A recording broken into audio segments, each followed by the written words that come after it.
আসসালামু আলাইকুম। ওয়ালাইকুম আসসালাম। কি নিয়ে ভাবছেন আজ, যেটা আমরা একদম তীক্ষ্ণভাবে বিশ্লেষণ করতে পারি? আচ্ছা, ইরান সম্পর্কিত বিষয়ে ইরানি মিডিয়া এবং পশ্চিমা মিডিয়ার বিপরীতমুখী বক্তব্যগুলো নিয়ে আজকে আলোচনা করব। ঠিক আছে, আসুন এইটাকে প্রথমে মৌলিকভাবে দেখি। ইরানি মিডিয়া তাদের রাষ্ট্রের দৃষ্টিভঙ্গি থেকেই সংবাদ প্রচার করে, যেখানে পশ্চিমা মিডিয়া সাধারণত পশ্চিমা রাষ্ট্রগুলোর ভূ রাজনৈতিক স্বার্থের আলোকে কাঠামো দাঁড় করায়। এই ভিন্নতা আসলে কোন মূল সত্যের ওপর ভিত্তি করে তৈরি, সেটা নির্ভর করে তথ্যের উৎস, প্রেক্ষাপট এবং ফ্রেমিংয়ের উপর। আমি বলবো যে কোনো পক্ষের তথ্য যাচাই করা দরকার, বিশেষ করে নিরপেক্ষ গবেষণা, প্রাইমারি সোর্স এবং নির্ভরযোগ্য অ্যানালিস্টদের পরালোচনা। তাহলে আসল চিত্রটা সামনে আসবে। আচ্ছা, আমি তোমার সাথে কয়েকটি বিষয় একটু শেয়ার করব, তুমি এই ব্যাপারে তোমার নিজস্ব মতামত দিবে। যেমন পশ্চিমা মিডিয়া বলতেছে ইরানের অর্থনৈতিক সমস্যা সম্পর্কে, বলতেছে যে মুদ্রাস্ফীতি, বেকারত্ব ও মূল্য বৃদ্ধিকে প্রধানত অভ্যন্তরীণ অর্থনৈতিক নীতি, দুর্নীতি ও অস্বচ্ছ ব্যবস্থাপনার ফল হিসেবে চিত্রিত করে। অন্যদিকে ইরানি মিডিয়া এটাকে অর্থনৈতিক সংকটকে অর্থনৈতিক সন্ত্রাস ও মার্কিন নিষেধাজ্ঞার প্রত্যক্ষ ফল হিসেবে উপস্থাপন করে। এখন এখানে দুটো দৃষ্টিকোণ আছে, আর দুটোই আংশিক সত্য, কিন্তু পুরো চিত্র নয়। পশ্চিমা মিডিয়া হয়তো বেশি জোর দিচ্ছে ইরানের অভ্যন্তরীণ দুর্বল নীতির ওপর, যেমন দুর্নীতি বা অদক্ষ ম্যানেজমেন্ট, আর ইরানি মিডিয়া অবশ্যই স্যাংশন বা বাইরের চাপকেও দায়ী করছে। আসল সত্যটা কি? দুটোই ভূমিকা রাখে। মার্কিন নিষেধাজ্ঞা ইরানের বৈদেশিক লেনদেন ও বিনিয়োগ সীমিত করেছে, আবার অভ্যন্তরীণ নীতিগত দুর্বলতা সেই সংকটকে বাড়িয়েছে। তাই একপেশে ভাবা আমাদের সিদ্ধান্ত নিতে বিভ্রান্ত করবে। বরং প্রশ্ন হওয়া উচিত, আমরা যদি এই দুই কারণের মূলে যাই, কিভাবে ইরান নীতি পুনর্গঠন করতে পারে, আর আন্তর্জাতিকভাবে কী ধরনের কৌশল তাদের এই সংকট প্রশমিত করতে পারে। আচ্ছা, তোমার কি মনে হয় যে মার্কিন নিষেধাজ্ঞাগুলো না থাকলে ইরান অর্থনৈতিকভাবে আরো অনেক বেশি শক্তিশালী থাকতো কিনা? চলুন একদম মৌলিকভাবে দেখি। নিষেধাজ্ঞা না থাকলে ইরানের তেল রপ্তানি বহুগুণে বেড়ে যেত, বৈদেশিক বিনিয়োগ এবং আন্তর্জাতিক লেনদেনের সুযোগ বাড়ত। তবে প্রশ্ন হচ্ছে, ভেতরের কাঠামোগত সমস্যা, দুর্নীতি, অদক্ষ ম্যানেজমেন্ট, এগুলো কি তখনও ঠিক থাকতো? নিষেধাজ্ঞা না থাকলেও ভেতরের নীতিগত শৃঙ্খলা ছাড়া টেকসই উন্নয়ন নিশ্চিত হতো না।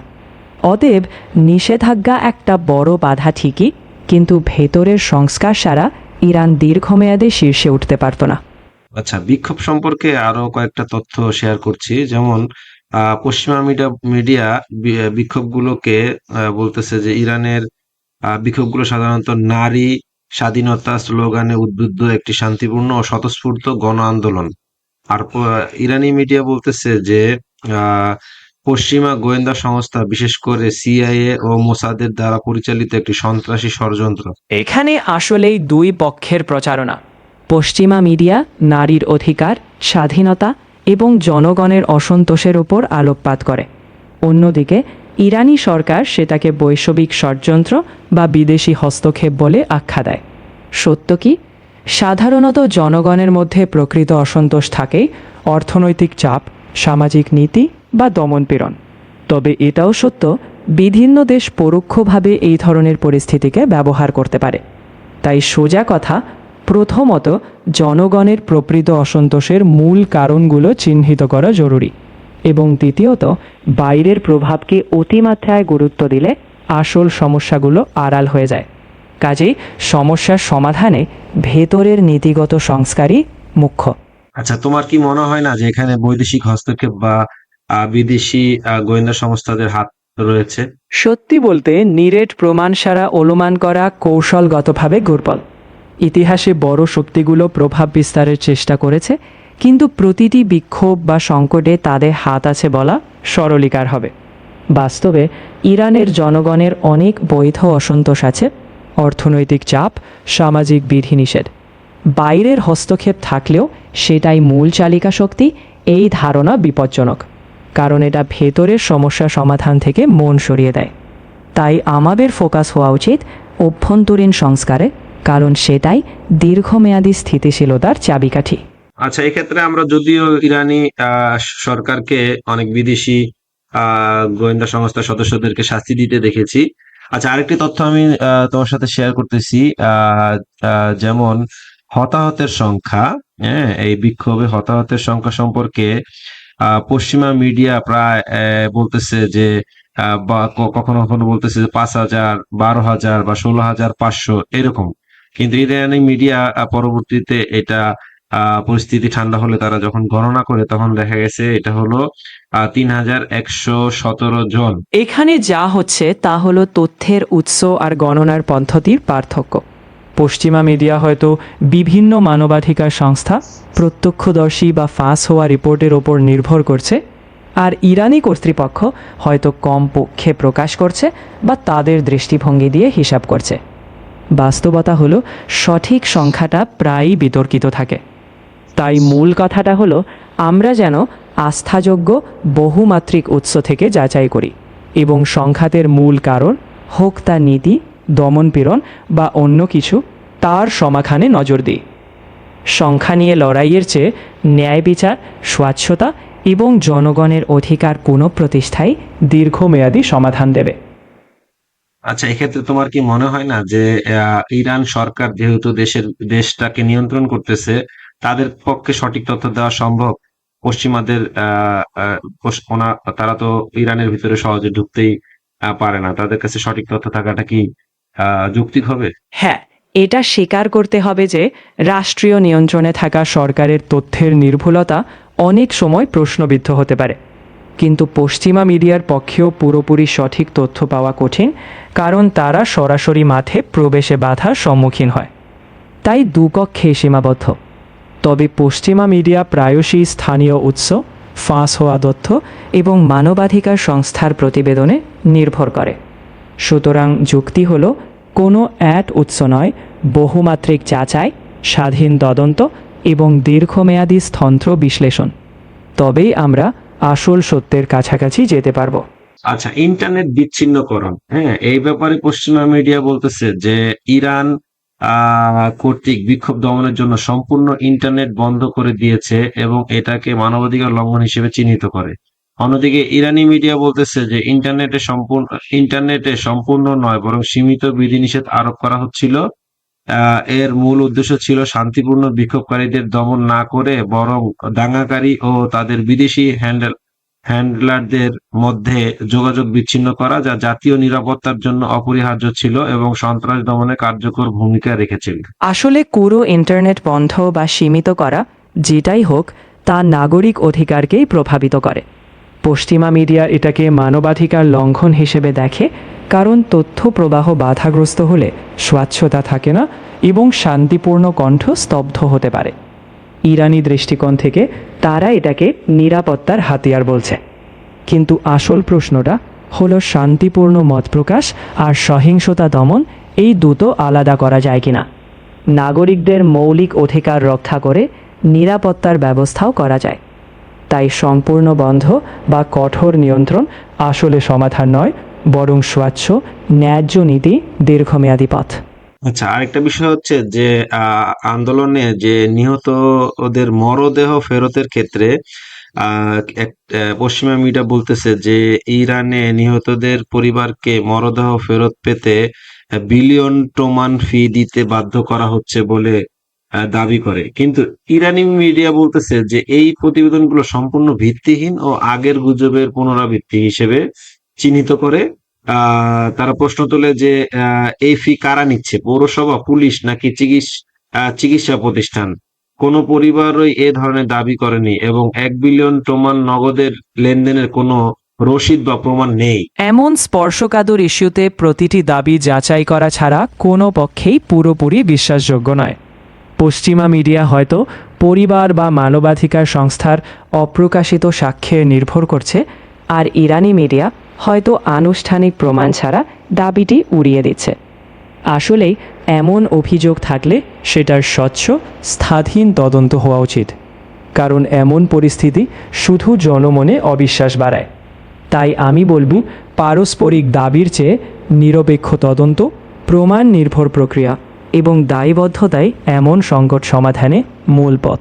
আচ্ছা, হিজাব ইস্যুতে পশ্চিমা মিডিয়া বলতেছে যে নারী নির্যাতন ও জোরপূর্বক ধর্মীয় বিধি চাপিয়ে দেওয়ার প্রতীক হিসেবে উপস্থাপন আহ, আহ, প্রতীক প্রতীক হিসেবে তারা উপস্থাপন করে পশ্চিমা মিডিয়া।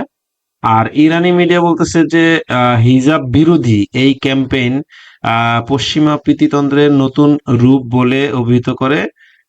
তারা বলতে চাচ্ছে যে নারীদেরকে মুক্ত করার নামে তাদের দেহকে পণ্য ও ভোগের বস্তু হিসেবে দেখছে।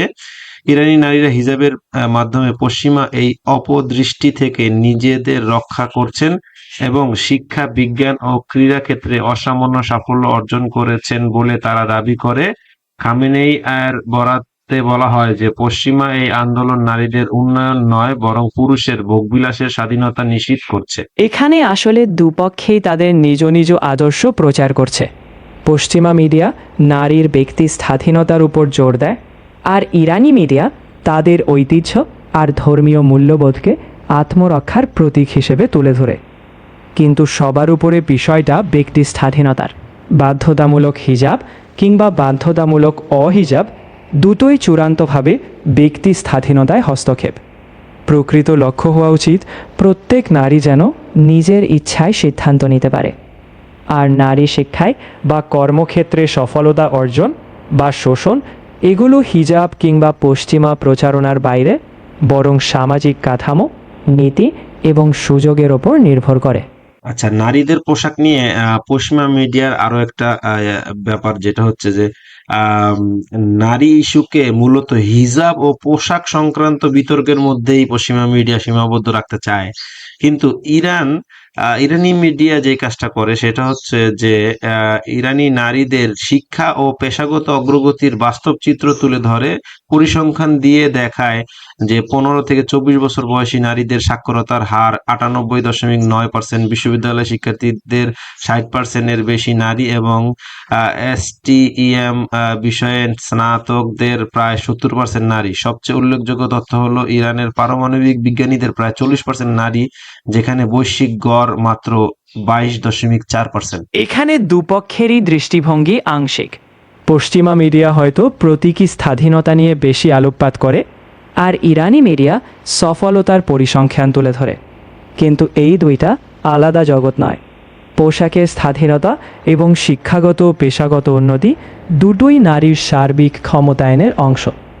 যদি একজন নারী উচ্চশিক্ষা, গবেষণা, বিজ্ঞান সব কিছুতে সফল হন, তা অবশ্যই প্রশংসনীয়। তবে সেটি তখনই পূর্ণাঙ্গ হবে যখন সেই নারী নিজের পোশাক বা জীবনযাপনেও স্বাধীন সিদ্ধান্ত নিতে পারবেন। সুতরাং বিতর্কটা হিজাব বা অহিজাবের মধ্যে আটকে রাখার বদলে নারীর সার্বিক স্বাধীনতা, শিক্ষা, পেশা এবং ব্যক্তিগত নির্বাচন সমন্বয় করাই আসল লক্ষ্য। আচ্ছা, বৈদেশিক নীতি বিষয়ে একটা বিষয় হচ্ছে যে পশ্চিমা মিডিয়া বলতেছে যে ইরানের ক্ষেপণাস্ত্র কর্মসূচি ও আহ, আঞ্চলিক প্রভাব বিস্তারকে আঞ্চলিক অস্থিতিশীলতা ও হুমকি তারা বলতে চাচ্ছে। আর ইরানি মিডিয়া এই ক্ষেপণাস্ত্র কর্মসূচিকে বলতেছে আত্মরক্ষার অধিকার এবং পশ্চিমা হুমকি মোকাবেলার হাতিয়ার বলতে চাচ্ছে তারা। এখানে আসলে সবই দৃষ্টিকোণের বিষয়। পশ্চিমারা সেটিকে আঞ্চলিক ভারসাম্য ও স্থিতির জন্য হুমকি হিসেবে দেখে, কারণ ইরানের প্রভাব বিস্তার তাদের নিজস্ব স্বার্থের সঙ্গে সাংঘর্ষিক।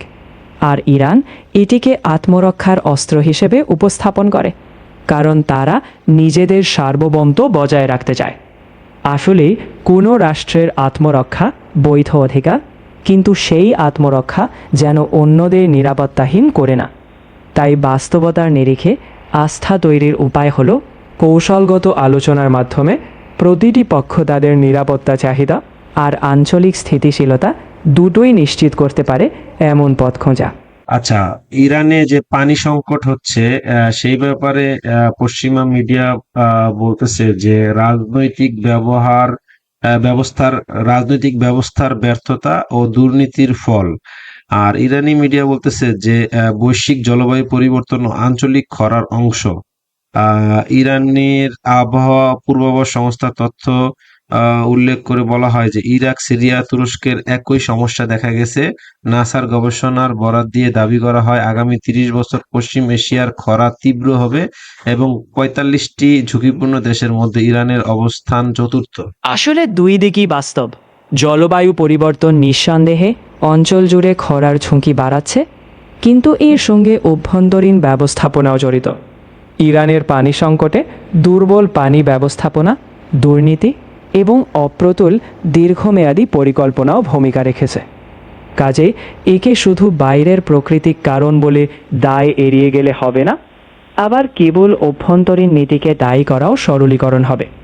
প্রকৃত সমাধান হলো ইরান যেন জলবায়ু পরিবর্তনের বাস্তবতা মেনে নিয়েও তাদের স্বচ্ছ ও দক্ষ পানি নীতি পুনর্গঠন করে, যাতে ভবিষ্যতের চ্যালেঞ্জ মোকাবিলা করা যায়। আচ্ছা, আরো অনেকগুলো বিষয় আছে, এগুলা উপস্থাপন করলাম না যেহেতু ভিডিওটি বড় হয়ে যাচ্ছে।